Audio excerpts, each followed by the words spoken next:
आज तक हम सभी लोगों को ऐसी ही इंफॉर्मेशन दी गई है कि हमें एक चेकलिस्ट कंप्लीट करनी है एंड ये चेकलिस्ट जब कंप्लीट हो जाएगी तभी जाके हमें एक अच्छी हाई वैल्यू वूमन मिल सकती है। उससे पहले हमें कोई भी लड़की नहीं मिलने वाली। मतलब लड़की मिल सकती है, तुम्हें ऐसा नहीं बोल रहा कि लड़की नहीं मिल सकती, पर यही है कि एक जो हाई वैल्यू वूमन तुम्हें चाहिए जिससे तुम शादी कर सकते हो, जिससे तुम प्रोक्रिएट कर सकते हो, ऐसी लड़की तुम्हें तभी मिल सकती है जब तुम्हारी ये सारी चेकलिस्ट पे टिक मार्क हो जाए। तो आखिरकार ये चेकलिस्ट है क्या? इसमें तो सबसे पहले यही है कि तुम्हें एक हाई वैल्यू मैन बनना है।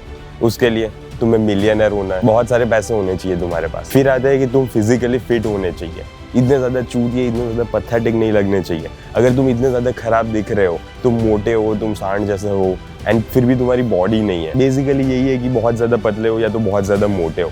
एक अच्छी फिजिक जो एक एस्थेटिक लुक देती है आपकी बॉडी को, वो नहीं है आपके पास। अगर नहीं है तो फिर वो टिक मार्क नहीं होगा। एंड तुम्हारी सोसाइटी में एक रेप्यूटेशन होनी चाहिए, लोग जानने चाहिए तुम्हें। ये सारी चीजें हैं जो करने के बाद ही तुम्हें एक हाई वैल्यू वूमन मिल सकती है। हम सभी लोगों को यही सारी इंफॉर्मेशन दी गई है। सो मैं तुमसे पूछना चाहता हूँ कि तुम्हें क्या लग रहा है, क्या लगता है तुम्हें कि अगर तुम्हारे पास ये सारी चीजें होगी फ्यूचर में, तुम्हारे पास बहुत ही ज्यादा पैसा है, यू आर अ मिलियनर, फिर तुम्हारे पास बहुत ही ज्यादा अच्छी फिजिक है, सब कुछ अचीव कर लिया, तुम्हारी सोसाइटी में एक अच्छी रेप्यूटेशन है एंड सारे बॉक्सेस को तुमने टिक लगा दिया, ओके, तुम एक हाई वैल्यू मैन फाइनली बन गए हो, सारी चीजें हैं तुम्हारे पास, फिर तुम्हें क्या लग रहा है कि तुमसे वो लड़की अट्रैक्ट हो जाएगी जिसे तुम पसंद कर रहे हो, जो तुम कंसीडर कर रहे हो कि ये हाई वैल्यू वुमन है, वो तुमसे अट्रैक्ट हो जाएगी? हाँ या ना? इसका आंसर मुझे कमेंट सेक्शन में बताओ, मुझे जानना है कि तुम्हारा आंसर आखिर है क्या, ओके। एंड फिर आगे की कन्वर्जेशन सुनो। अगर तुम मेरा आंसर जानना चाहते हो तो मेरा आंसर नो है। तुमने कभी सोचा है कि तुम्हें ये सारी चीजें सिर्फ अकम्प्लिश करनी है, या तो फिर तुम ये सारी चीजें इसीलिए पाना चाहते हो ताकि तुम कॉन्फिडेंट फील करो? तुम क्या यही फील कर रहे हो क्या कि तुम अगर मिलियनर होंगे तभी जाके तुम कॉन्फिडेंट फील करोगे, या तो फिर तुम्हारे एब्स होंगे तभी जाके तुम कॉन्फिडेंट फील करोगे एंड तब जाके तुम वो लड़की को अप्रोच कर पाओगे, फिर मना नहीं करेगी? तुम क्या ये सारी चीजें कॉन्फिडेंस पाने के लिए कर रहे हो कि तुम ही मान रहे हो कि ये सारी चीजें मैंने अकम्प्लिश कर दी, उसके बाद ही मुझे कॉन्फिडेंस आएगा एंड उसके बाद ही मैं किसी लड़की को अप्रोच कर पाऊंगा? एक बात जान लीजिए, ये सारी चीजें अकम्प्लिश करने के बाद भी आपके अंदर वो इनर कॉन्फिडेंस कभी भी नहीं आने वाला। आपके लिए सिर्फ वही चीज होगी कि अगर ये चीज है मेरे पास तभी मैं कॉन्फिडेंट हूं। अगर वो चीज आपसे छीन ली गई या चली गई आपके पास से तो आप कॉन्फिडेंट नहीं रहोगे। यही है, इसके लिए आपको इनर सेल्फ कॉन्फिडेंस बिल्ड करना है। इनर सेल्फ कॉन्फिडेंस आखिरकार है क्या, वो हम आगे डिस्कस करेंगे। फिर आपकी ये सिचुएशन होनी चाहिए कि आप अभी प्रेजेंट की सिचुएशन में रहने चाहिए। लोग पता नहीं किसी और ही ग्रह पे घूम रहे हैं आजकल, फिजिकली तो यहीं पे होंगे वो लोग, लेकिन मेंटली पता नहीं किसी और ही जगह पे होंगे। तो सेकंड स्टेज इज तुम्हें physically as well as mentally present की सिचुएशन में प्रेजेंट रहना है।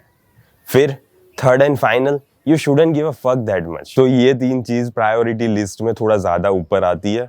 वो सारी चीजें मैं ऐसा नहीं बोल रहा कि तुम्हें नहीं करनी है, मैं भी मानता हूँ कि तुम्हारे पास बहुत ही ज्यादा पैसे होने चाहिए, मैं भी बिलीव करता हूँ कि बॉडी होनी ही चाहिए तुम्हारी। मैं रोज जिम जाता हूँ क्या एंड रोज वर्कआउट करता हूँ, क्यों? क्योंकि मुझे फिजिकली फिट रहना पसंद है। इसीलिए ऐसा कभी भी नहीं बोल रहा मैं कि तुम तुम्हारी सेल्फ इंप्रूवमेंट की जर्नी को छोड़ दो, पर तुम्हें पता होना चाहिए कि सबसे ज्यादा इंपॉर्टेंट क्या चीज है। अगर ये चीज नहीं होगी तो वो चीज होने के बाद भी तुम्हारी औकात कुछ नहीं होगी। सबसे पहले ये चीजों को भी तुम्हें बिल्डअप करना है, मेंटली कॉन्शियस रहना है तुम्हें कि ये सारी चीजें भी मुझे अकम्प्लिश करनी है। It is not that enough कि तुम अगर मिलियनर होगे तो सारी चीजें तुम्हें मिल जाएगी, दुनिया तुम्हारी मुट्ठी में होगी, ऐसा नहीं होने वाला।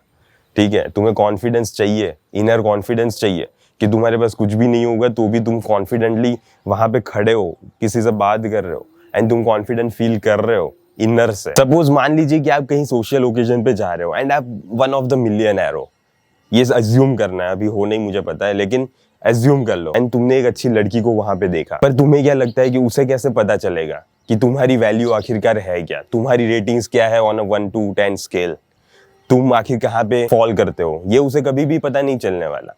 क्यों?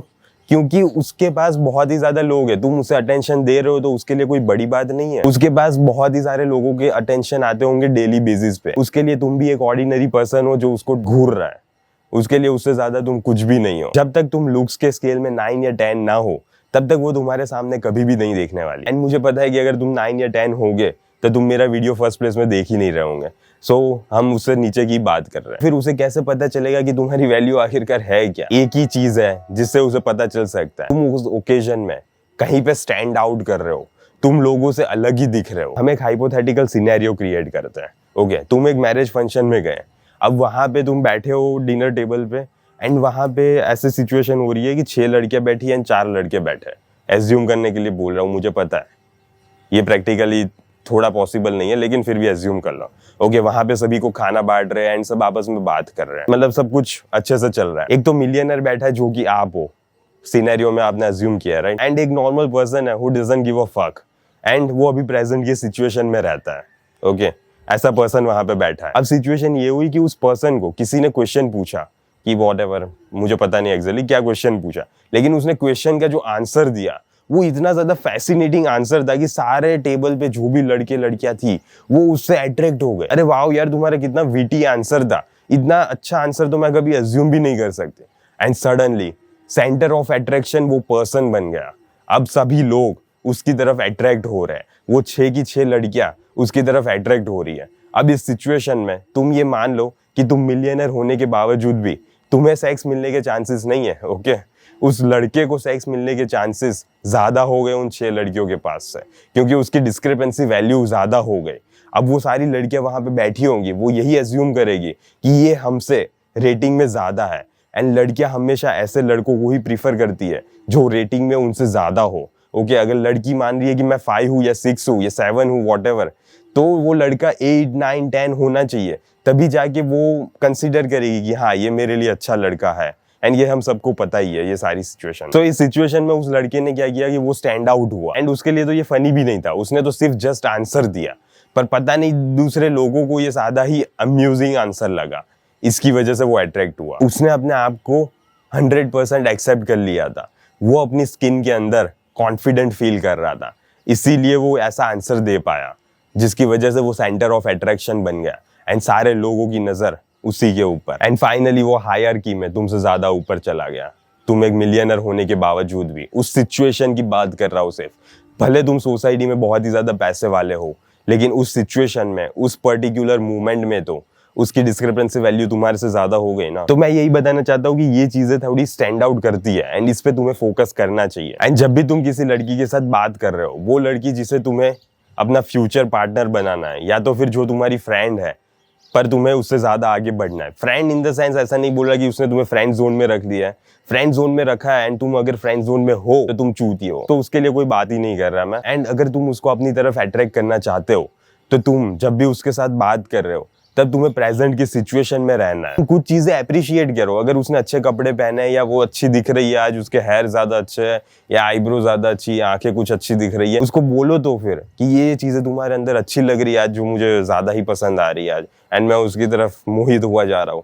मतलब ऐसे ही कुछ बोलो, थोड़ा फ्लर्टी टाइप में। अल्टीमेटली मैं बोल रहा हूँ कि प्रेजेंट में अवेयर रहो, उसके साथ रहो, उसके साथ बातें करो, उसके साथ हंसो, ये चीजें कहना चाहता हूं मैं। ना कि तुम एक अजीबोगरीब सिनेरियो क्रिएट कर लो कि हम दोनों सेक्स कर रहे हैं। ऐसे सिचुएशन क्रिएट करने से पता है क्या हो रहा है कि तुम प्रेजेंट में रह ही नहीं पा रहे, तुम एक अलग ही दुनिया में चले जा रहे हो, जिस दुनिया का कोई मतलब ही नहीं है। वो सोचने से कुछ फायदा ही नहीं है, वो सोचने से फायदा है या करने से फायदा है, तुम ही सोचो। एंड तुम्हें पता है लड़कियां ये सारी चीजें सूंघ लेती है, उनको पता चल जाता है कि तुम कितने ज्यादा हवस के पुजारी हो, दिख जाता है तुम्हारी आंखों में। पर यही है कि उसको पता नहीं चलेगा कि तुम्हारे इंटेंशंस किस लेवल तक है। ऑब्वियसली उसे पता चल जाएगा कि तुम भी रेस्ट ऑफ द क्राउड के जैसे ही हो, तुम कोई स्पेशल पर्सन नहीं हो, तुम भी एक अलग ही चूतिया हो जिसे सिर्फ सेक्स से मतलब है और किसी से मतलब नहीं है। तुम्हारी लाइफ में और कोई हायर पर्पस है ही नहीं, तुम दिन रात बस सिर्फ सेक्स के बारे में ही सोचते हो। उसे ये पता चल ही जाता है। एंड तुम्हें क्या लगता है फिर वो तुम्हारी तरफ घास डालेगी?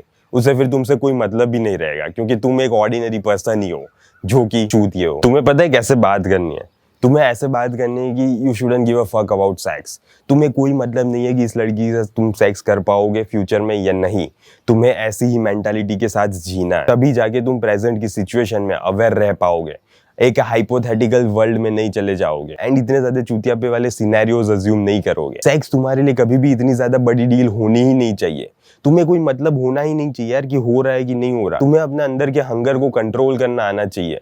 तुम क्या अपने डिजायर्स को, अपनी ग्रीड को कंट्रोल नहीं कर सकते क्या? मुझे पता है इतना ज्यादा इजी भी नहीं ये सारी चीज को कंट्रोल करना, पर तुम्हें सीखना पड़ेगा कि ये सारी चीजों को कैसे कंट्रोल किया जाए।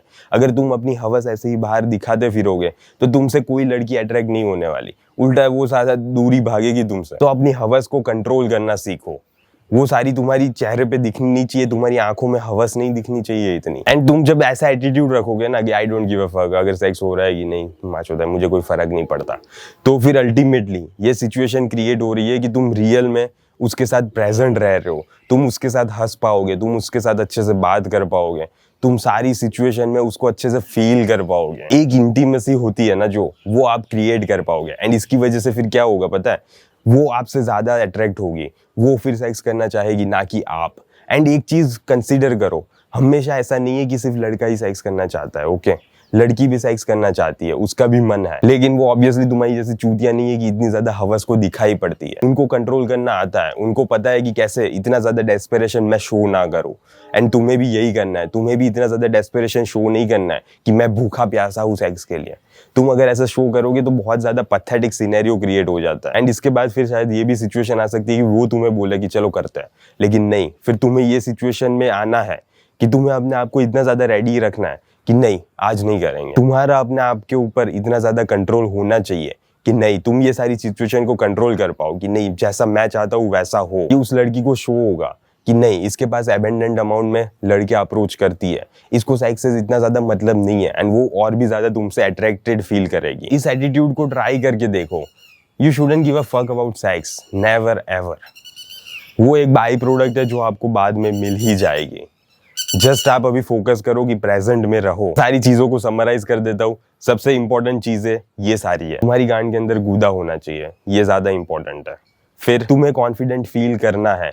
तुम अभी भले कितने ही पैथेटिक हो, तुम्हें वो सारी चीजें चेंज करनी है जो चेंज हो सकती है। जैसा भी मोटे हो या पतले हो, तो फिर एक अच्छी फिजिकल फिटनेस में आओ। एंड ये चीज एक्सेप्ट करो कि कुछ चीजें चेंज नहीं हो सकती, कि तुम्हारी हाइट चेंज नहीं हो सकती, तो फिर रंडी रोना मत रो कि मुझे 6 फीट की हाइट चाहिए वरना मैं मर जाऊंगा। एंड कोई लड़की भी तुमसे एक्सपेक्ट कर रही है कि तुम 6 फीट की ही होने चाहिए, तो दूसरी लड़की पकड़ो। इतनी ज्यादा लड़की की कमी नहीं है इंडिया में।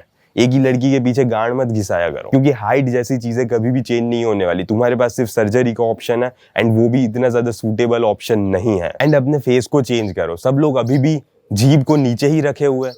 तुम्हें म्यूइंग नाम का कॉन्सेप्ट पता है कि नहीं? एंड तुम्हें अगर और भी ज्यादा डिटेल में जानना है कि तुम तुम्हारे फेशियल स्ट्रक्चर को कैसे इंप्रूव कर सकते हो, कैसे एनहांस कर सकते हो, कैसे एक अलग ही लेवल पे ला सकते हो over a period of time, ये चीजें कुछ भी एक दिन में नहीं होने वाली। इसके लिए टाइम लगेगा, सालों की मेहनत लगेगी। एंड फिर 1-2 साल बाद आप इतने ज्यादा अलग दिखने लगोगे कि चांसेस है कि लोग आपको पहचान भी ना पाए, क्योंकि फिर आपका चिक बोन्स डेवलप हो जाएंगे, जॉ लाइन डेवलप हो जाएगी, अच्छे मैसेटर मसल्स बन जाएंगे। एंड ये सारी चीजें म्यूइंग से हो सकती है।